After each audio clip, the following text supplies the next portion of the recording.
મહારાજે ખાસ કહ્યું છે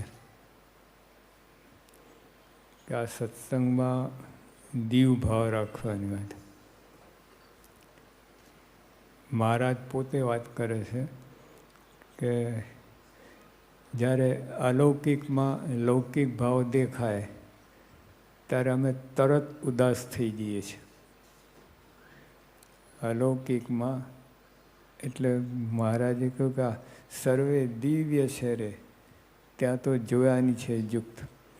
આ જો તમને આ બધું આપણે બધી પ્રવૃત્તિ કરીએ, બધું વ્રત ઉપવાસ કરીએ, પૂજા કરીએ, આ બધું કરીએ, પણ એમાં જો દિવ્ય ભાવની ખામી હોય, મહારાજ કે અમે તરત ઉદાસ થઈ જઈએ છીએ.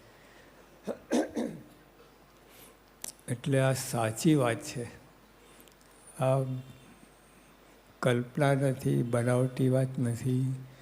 આ સાક્ષાત શ્રીજી મહારાજ આ પૃથ્વી પર આવ્યા છે, એમના સંતો આવ્યા છે, ગુણાતીતાન સ્વામી, ભગતજી મહારાજ, આ બધા આવેલા છે. એટલે આ કંઈ કલ્પનાની વાત નથી.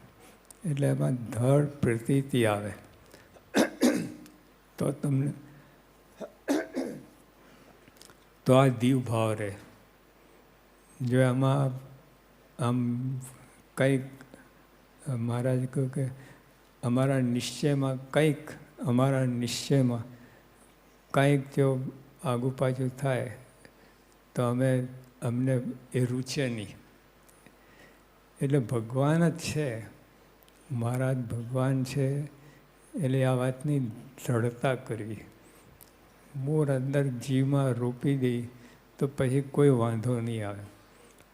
પણ એ જ મહારાજ બોલે છે, એ જ શ્રીજી મહારાજ બોલે છે કે અમને અલૌકિકમાં લૌકિક ભાવ દેખાય. એટલે બધું અલૌકિક છે. આ મનુષ્ય મહારાજ પોતે મનુષ્ય તન ધાર્યું છે અને ગુરુ પરંપરા મનુષ્ય તન ધાર્યું છે. પણ જે અંદર જે વાત છે એ અલૌકિક છે, એ લૌકિક નથી. દેખાય છે બધું એવું જ. આપણને દેખાય બધું આ સાસ સમાજ અને બધા સ્વભાવ ને બધું આ દેખાય, પણ છતાંય અલૌકિક છે. શું? માયા પર થઈ ગયા. માયા પર થઈ ગયા આપણે. એટલે ભગવાનને પાંખમાં બેસી ગયા. પછી ભગવાન તો આપણે એક ઝાપટ મારીને અક્ષરધામમાં લઈ જાય. બીજે કોઈ જગ્યા જવાય આપણે ના જઈએ. એટલે આ વાતની પ્રતીતિ આવે તો પછી આ બધું દીવ ભાવ મનાય. એટલે મહારાજે કહ્યું સર્વે દિવ્ય છે રે, ત્યાં તો જોયાની છે યુક્ત. આ બધું દિવ્ય છે, બધું દિવ્ય છે. અને મહારાજે કહ્યું કે ઉદ્ધવજી જેવા ભક્ત હોય એ તો સત્સંગની બધી જ વાત દિવ્ય માને છે. આ લાકડા પાણા બધા પથ્થર બધું જ દિવ્ય માને છે. તો જો એવા ભક્ત થવાનું છે. અને એ ભક્ત થયા વિના તમે બીજા ગમે એટલા સાધન કરો, બધું જ કરો, પણ ઊંચા નહીં આવે. હાઈટ પકડી હોય તો એક કમ્પલસરી ફરજિયાત છે. અને મહારાજ કહે છે, પોતે કહે છે, પછી આપણે ક્યાં વાત રહી. એટલે મહારાજ કહે કે અલૌકિકમાં જ્યારે લૌકિક ભાવ દેખાય ત્યારે અમે તરત ઉદાસ થઈએ છીએ. ભાઈને ગમે નહીં.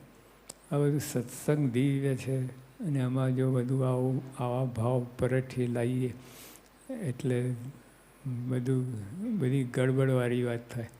પછી મહારાજ કે અમે આ વાત ઘણીવાર સમજાવી છે પણ કોઈ સમજતું નથી. લો તકલીફ આ છે. મહારાજે આ વાત ઘણીવાર રોજ સમજાવતા હોય પણ કોઈ સમજતું નથી. એટલે અહીંયા કાચા પડીએ છીએ આપણે. જો આમાં દીવ ભાવ મનાઈ જાય એટલે બધું કામ થઈ જાય. અને જે જો આ યોગીઓ પણ દીવ ભાવ હતો, પ્રમુખ સ્વામી મારે દીવ ભાવ હતો, શાસ્ત્રીમાં દીવ ભાવ હતો, એટલે આ બધું ચાલતું હતું બધું. અને જો દીવ ભાવ ના હોય તો બધું એટલે બધું લૌકિક થઈ જાય, માયાની અંદર આવી જાય બધું, માયા આ તંત્ર. એટલે ભગવાનનો સંબંધ થયો એટલે આપણે બધા દિવ્ય જ છે, માયા પર છે. હવે વર્તમાન ધરાય છે તો એમાં જ આવે છે કાળ, કર્મ, માયા, એનાથી પર આપણે આ વર્તમાન વિધિમાં જ આપણે લાવીએ છીએ. એટલે આ ખાસ મહારાજે કહ્યું. પછી મહારાજે કહ્યું કે આ કોઈ મનુષ્ય નથી. સંતો ભક્તો મનુષ્ય જેવા દેખાય છે પણ કોઈ મનુષ્ય નથી. શ્રીજી મહારાજના વાક્ય છે.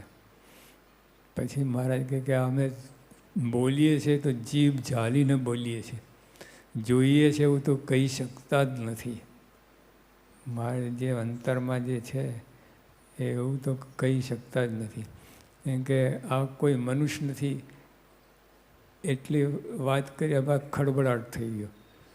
આ કોઈ મનુષ્ય, સંતો ભક્તો કોઈ મનુષ્ય નથી, એમાંય ખળબળાટ થઈ ગયો. પછી મારે કે અમે જીભ ઝાલીને વાત કરીએ છીએ, જોઈએ છે એવું તો કહી શકતા જ નથી. અને વિમુખને તો તલભાર છે એ મેરું જેવું લાગે. જો આ વાત સમજાય નહીં તો એને તો બધું બહુ મુશ્કેલી પડે. અને બધું લૌકિક દેખાય અને બધી ગડબડ અંદર ચાલે. પણ એક તો ગમે એમ તો આપણે માની જ લેવું જોઈએ. ભગવાનના શબ્દો છે, આ દિવ્ય છે. શ્રીજીમાં જ બીજી વાત કરે છે કે જે અમાયિક છે એ બધાને અમાયિક જુએ છે. અમાયિક છે જે બધાને અમાયિક જુએ છે. આ સવરી સમજણ છે, આ સમજણ સવરી છે. અને એને જ બ્રહ્મવિદ્યા કહી છે. એટલે બધાને દિવ્ય જોવા એ જ બ્રહ્મવિદ્યા, બધાને દિવ્ય જોવા એ જ બ્રહ્મવિદ્યા. તો જો મહારાજે આટલી સરસ વાત કરી છે અને દ્રષ્ટિ પલટાઈ જાય, કામ થઈ જાય. આપણા દેહ ભાવ છે એટલે આ બધા ભાવ અંદર આવે છે. પણ એની અંદર પણ આ એક ચોટ લાગી જાય તો કામ થઈ જાય. પછી એને પ્રશ્ન જ ના રહે. શ્રીજીમાં બીજી વાત કરે છે કે અમે ભગવાનને ભજતા સર્વે હરિભક્તો દિવ્ય છે. ભગવાનને ભજતા સંતો હરિભક્તો બધા દિવ્ય છે. અને આ મર્મની વાત, જો એને મર્મની વાત કહી, આ ઉપર છેલ્લું કામમાં ના આવે. આ મર્મની વાત કહી એટલે આ એટલે ઇસેન્શિયલ બહુ બધું વસ્તુ સિક્રેટ કહેવાય. હા, હવે જો વાત સમજાઈ જાય તો એનું ફળ છે. મારે કે અમે એવી વાત કરતા નથી. શ્રીજીમાં જ કહે છે એનું ફળ શું કે આ જગ જીતી જાય છે. આ મર્મની વાત જે કોઈ સમજે, ધારે, વિચારે એ જગ જીતી જાય છે. આઠે પોળતોનો આનંદ માતો નથી. અને ત્રીજી વાત લખી. એટલે આ બધું મહારાજે જે વાત કરી છે એ આપણે સાચી વાત છે. અને આના ઉપર આપણે જવાનું છે. અને આ વાત ઉપર જઈએ ને તો જ આપણે સુખ આવશે સત્સંગનું. મહારાજે ગુણાતન સાહેબ કહ્યું કે મનુષ્ય ભાવ ને જીવ ભાવ એક થઈ જાય તો ભગવાન ભજવાનું સુખ આવે. તો જો આ બધાએ વાત આવી કરી છે. અને આ યોગીઓમાં તો કેટલી દિવ્યતા રેલાઈ છે આ સત્સંગમાં. ખોબો ભરી, ખોબો નહીં, આખો દરિયો રેલાયો છે દિવ્યતા. એટલે આપણે જો વાત સમજવી પડશે અને તો જ અંતરમાં સુખ આવશે. અને આ વાત જો નહીં સમજાય એટલે ત્યાં સુધી આપણને અંદર ડગમગ રહેશે અને પછી મજા નહીં આવે. એટલે મહારાજે બધી વાત કરી છે, જે અસલી વાત છે આ વાત છે. અને મહારાજ બીજી ઘણી બધી વાત કરી છે દીવ ભાવની. મહારાજ કહે કે આ હરિભક્તોના જે બધો વ્યવહાર છે એ દિવ્ય લાગે.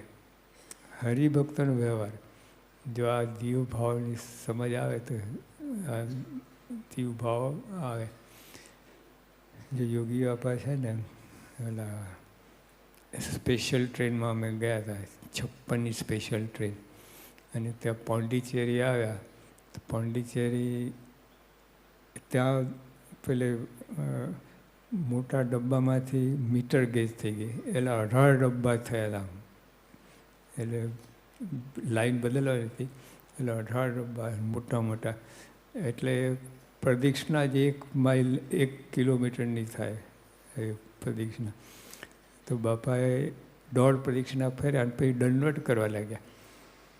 તો યુવકો પૂછ્યું કે બાપા આ શું કરો છો દંડવત? કોને?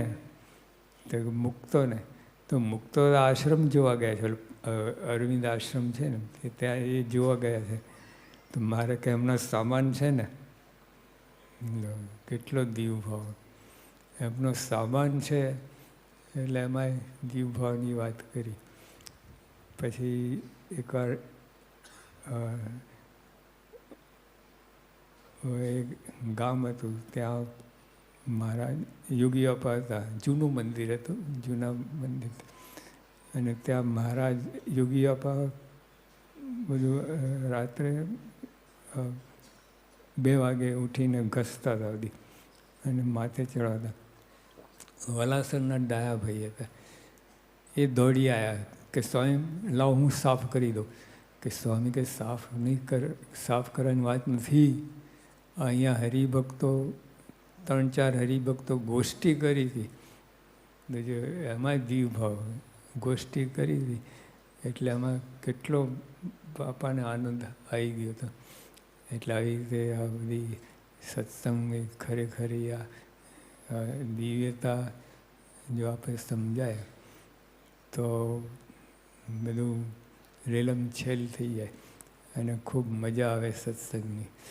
તો જો આપણે આ પ્રમુખ સ્વામી મહારાજ પણ આપણે સન્નિધિ પર્વ હતું સાંકરીમાં, અને સ્વામીએ બધું કહ્યું.